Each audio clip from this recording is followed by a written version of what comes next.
কোনো ব্যক্তি বেতর নামাজ 3 রাকাত না পড়ে 1 রাকাত পড়লো, এটা কি ঠিক হবে?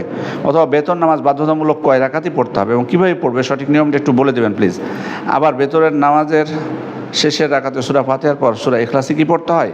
আবার এরপর আল্লাহু আকবার বলে হাত বেঁধে দোয়া কোনোটি কি পড়তে হবে? অনেকগুলো প্রশ্ন উনি করেছেন। এই প্রশ্ন প্রায় এখানে প্রতি জুমাতে মনে হয় আসে। যাই হোক, 1 রাকাত পড়া যাবে বেতর, সমস্যা নেই। 1 রাকাত নিম্নে 1 রাকাত পড়া যায়। সর্বোচ্চ আপনি 3 রাকাত, 5, 7, 9 পড়তে পারবেন। 3 রাকাত পড়তে হলে নিয়ম হলো 2টা পদ্ধতি আল্লাহ রাসূল সাল্লাল্লাহু আলাইহি ওয়াসাল্লাম থেকে সাব্যস্ত হয়েছে। একটা হলো আপনি মানে প্রথম রাকাতে 1 রাকাত পড়ার পর আপনি উঠে যাবেন স্বাভাবিক অন্য সালাতের মতোই। দ্বিতীয় রাকাত পড়ার পরও উঠে যাবেন বৈঠক না করে, যেটি আয়েশা রাদিয়াল্লাহু আনহার বক্তব্য। আল্লাহ রাসূল সাল্লাল্লাহু আলাইহি ওয়াসাল্লাম এই 3 রাকাত বেতর এভাবে পড়তেন, লা ইয়াজলিসু বাইনাহুন্না আও লা ইয়াকুদু বাইনাহুন্না, মাঝখানে বসতেন না।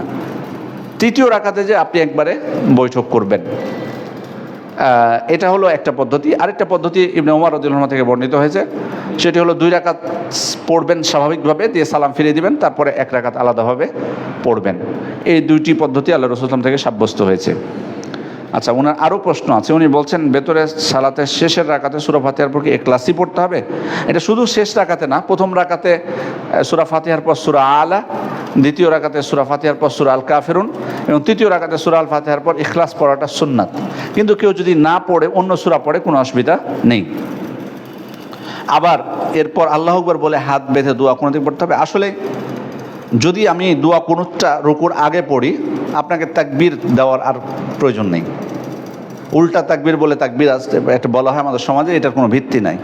আপনি যদি রুকুর আগে দোয়া কুনুত পড়তে চান, আপনি যদি হাত বেঁধে পড়তে চান সেটাও পারবেন, হাত তুলে যদি পড়তে চান করতে পারবেন। এক্ষেত্রে আল্লাহু আকবার আবার বলার কোনো প্রয়োজন নাই। আর যদি আপনি রুকুর পরে দোয়া কুনুত করতে চান, সেটাও আপনি রুকুর পরেও দোয়া কুনুত পড়তে পারবেন, কোনো অসুবিধা নেই।